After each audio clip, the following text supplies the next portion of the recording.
আসসালামু আলাইকুম ওয়া রাহমাতুল্লাহি ওয়া বারাকাতুহু। এই জায়গায় দাঁড়িয়ে লাখ কোটি শুকরিয়া আদায় করছি কুল কায়নাতের মালিক পাকে পরওয়ারদিগারের প্রতি যে আপনি আমি বড়ই সৌভাগ্যবান যে পৃথিবীর এই সংকটময় মুহূর্তে মহান রব্বুল আলামিন আপনাকে আমাকে বেছে বেছে আলেমের দ্বীনদের মুখ থেকে অত্যন্ত গঠনমূলক দ্বীনীমূলক কিছু কথা কিছু নসিহত শুনবার জন্য মহান আল্লাহ পাক আপনাকে আমাকে জান্নাতের বাগানে আসবার মতো তৌফিক দান করেছেন। জবান খুলে সবাই বলি আলহামদুলিল্লাহ। এ জায়গায় দাঁড়িয়ে লাখ কোটি দরুদ পেশ করতে চাই বিশ্ব মানবতার মুক্তির দিশারি আপনার আমার সকলেরই অন্তরস্তরের কোহিনূর নবী করিম সাল্লাল্লাহু আলাইহি ওয়াসাল্লামের প্রতি আসসালাতু ওয়াসসালামু আলাইকা ইয়া সাইয়্যিদুল মুরসালিন, আসসালাতু ওয়াসসালামু আলাইকা রাহমাতুল আলামিন। ঋতুচক্রের পালা বদলে হেমন্তের মোড়কে শীতের আগমন। এই শীত কুয়াশাকে উপেক্ষা করেও সম্মানিত কুয়াকাটার বক্তা তার বক্তব্য, তার ওয়াজ, তার নসিহত আমরা শুনছি। আপনারা আমাকে প্রধান অতিথি করেছেন। আমি না এমপি না মেয়র, আমি কখনো মাদ্রাসায় শিক্ষা গ্রহণ করবার মতো দক্ষতা, যোগ্যতা, মেধা, সৌভাগ্য আমার হয়নি। তাই বক্তাকে বসিয়ে রেখে দু চারটি কথা বলবার মতো দুঃসাহসিকতা, মেধা কোনোটি আমার ভিতরে নেই। তারপরেও যেহেতু আপনারা প্রধান অতিথি করেছেন, আমি জানি যে আমি খুব বেশি অর্থও দিতে পারি না। এতে প্রমাণিত হয় যে আপনারা আমাকে হয়তো বা ভালোবেসেই করেছেন। তো সেই জায়গা থেকে আমি তরুণদের উদ্দেশ্যে দু একটি কথা বলে মাইক্রোফোন ছেড়ে দিতে চাই। নিঃসন্দেহে যে হুজুর মনক্ষুণ্ণ হয়। আজ থেকে 1500 বছর পূর্বে মরুভূমির দেশে মা আমিনার কোলে বিশ্ব মানবতার মুক্তি দিশারি আমার নেতা, আপনার নেতা, বিশ্ব নেতা নবী করিম সাল্লাল্লাহু আলাইহি সাল্লামের আগমন। তার আগমনের 2-3 দিন পর দুধ মাতা হালিমাতু সাদিয়া কে যখন আমাদের প্রিয় নবীকে তুলে দেয়া হলো, আমাদের প্রিয় নবী কে যখন হালিমাতু সাদিয়া বুকের স্তন তুলে দিলেন দুধ পান করার জন্য, আমাদের প্রিয় নবী কিন্তু একটি স্তন থেকে দুধ পান করছিলেন আর একটি স্তন বারবার মুখ ফিরিয়ে দিচ্ছিলেন। কেন আমরা সবাই জানি। তার দুধ ভাই আব্দুল্লাহর জন্য সেটি রেখেছিলেন, হক আদায় করেছিলেন সেই ছোট্ট 2-3 দিনের জিন্দেগিতে। আর আমরা হাফেজ হয়ে যাওয়ার পরে, মৌলানা হয়ে যাওয়ার পরে, কারি হয়ে যাওয়ার পরে, মুফতি হয়ে যাওয়ার পরে, ডাক্তার, ইঞ্জিনিয়ার, পেশাজীবী, বুদ্ধিজীবী, সাংবাদিক, বড় বড় মাপের অফিসার, বিসিএস ক্যাডার, পুলিশের অফিসার, আর্মি অফিসার হয়ে যাওয়ার পরে, বড় শিল্পপতি হয়ে যাওয়ার পরে, জ্ঞান বুদ্ধি আমাদের মেধা মননে থাকবার পরেও আমি আমার ভাইকে, আমি আমার বোনকে, আমি আমার প্রতিবেশীকে, আমার অফিসের নিম্ন স্তরের কর্মকর্তাদের হককে আজকে কেড়ে নিচ্ছি। বলেন ঠিক না বেটা? কেন প্রশ্ন করছি? ইসলামী শিক্ষা, কোরআনী শিক্ষা আমাদের ভিতরে না থাকবার কারণে।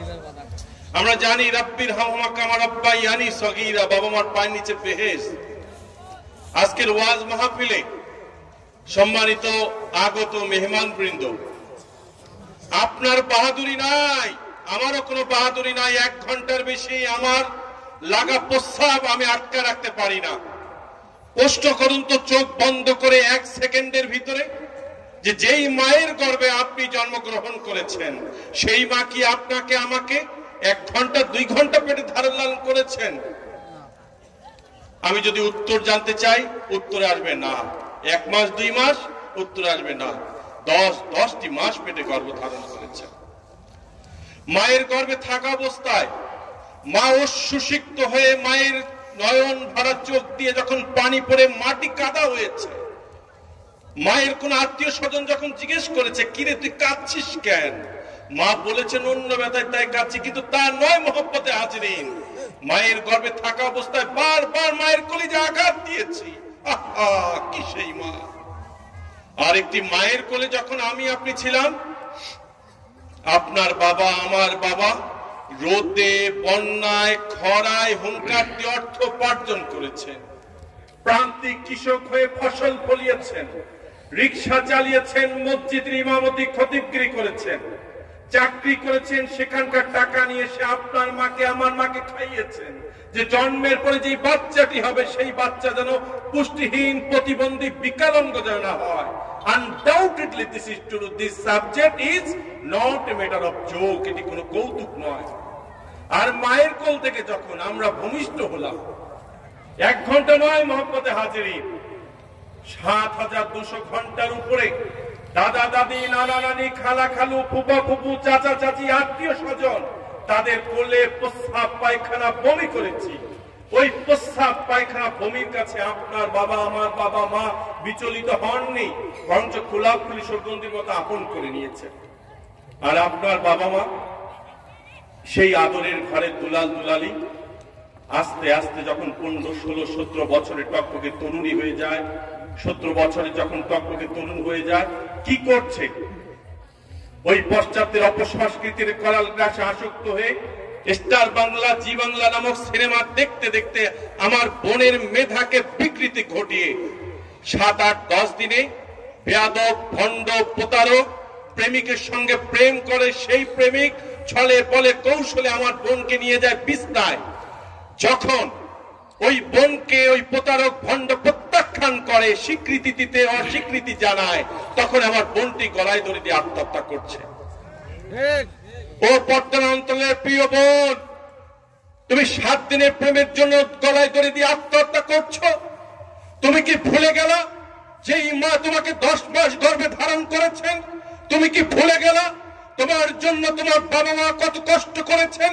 তুমি কি ভুলে গেলা তোমার জামা কাপড় তৈরি করবার জন্য তোমার বাবা ঈদের চাঁদ উঠবার পরে পুরনো পাঞ্জাবি ভাতের মধ্যে ধুয়ে বালিশের নিচে রেখে সেই পাঞ্জাবি পরে ঈদের নামাজ আদায় করেছেন, অথচ তোমার পছন্দের জামা তোমাকে তুলে দিয়েছেন? আমার ভাইটি কি করছে? ওই কলেজে, বিশ্ববিদ্যালয় গিয়ে অমুক ভাই তমুক ভাই জিন্দাবাদ বলে হাতে অস্ত্র তুলে নিয়ে রক্তের ঝঞ্ঝনানির মধ্য দিয়ে নিজের জীবনকে, অন্যের জীবনকে ধ্বংস করছে। এই জায়গাগুলো থেকে বের হয়ে আসতে হবে। কেন এটি করছি আমরা? এটি করবার একমাত্র কারণ, অনেক জ্ঞান সমৃদ্ধ হওয়ার পরেও আমরা পারিবারিক অনুশাসন, ধর্মীয় অনুশাসন, ধর্মীয় মূল্যবোধের ভিত্তিতে গড়ে উঠতে পারছি না। তাই আমি প্রিয় তরুণ তরুণী, তোমাদের উদ্দেশ্যে করজোড়ে হাত তুলে আমার এই হাত তোমার পায়ে রেখে অনুরোধ করছি, যদি সত্যিকার অর্থে আপনারা আমাকে প্রধান অতিথি করে থাকেন, সেই কসম, সেই দোহাই দিয়ে বলছি, এই বৃদ্ধ ডায়াবেটিস আক্রান্ত আমার বাবা, প্যারালাইসিস আমার মা, কিডনিতে রোগে আক্রান্ত আমার বাবা, আমার হার্ট অ্যাটাকের মা, এই মুহূর্তে তোমার আমার প্রয়োজন, আসো আমরা আমাদের বাবা মার পাশে গিয়ে দাঁড়াই। সামর্থ্য যদি না থাকে কপালে অন্তত একটা চুমু দেই, সামর্থ্য যদি না থাকে অন্তত তার পায়ে 1 মিনিটের জন্য হলো হয়তো বা পাটা টিপে দেই, সামর্থ্য যদি তাও না হয় অন্তত তাকে সালাম দেই প্রতি মুহূর্তে, তাও যদি না পারি অন্তত তাকে মন খুলে বলি যে বাবা তোমার জন্য পৃথিবীর আলো বাতাস দেখেছি, আমার যদি সামর্থ্য হয় মন উজাড় করে তোমার জন্য কিছু করে দিতে চাই। এই প্রতিশ্রুতি আমরা আজকে করতে চাই। যাই হোক, রাত অনেক গভীর, কুয়াকাটা হুজুর অনেক দূর থেকে এসেছেন, তার ওয়াজ নসিহত গুলোকে আমরা কাজে লাগাবো। আমরা জানি হাব্বুল ওয়াতানে মিনাল ঈমান, অর্থাৎ দেশপ্রেম হচ্ছে ঈমানের অঙ্গ।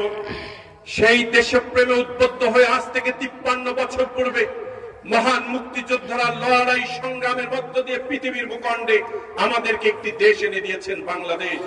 আমি সম্মানিত প্রিয় হুজুরকে বলবো যে আজকে সকল মুক্তিযোদ্ধাদের জন্য প্রাণ ভরে দোয়া করবো যেন মহান রব্বুল আলামিন তাদেরকে জান্নাতে সুউচ্চ মাকাম দান করেন। সবাই বলি আমিন।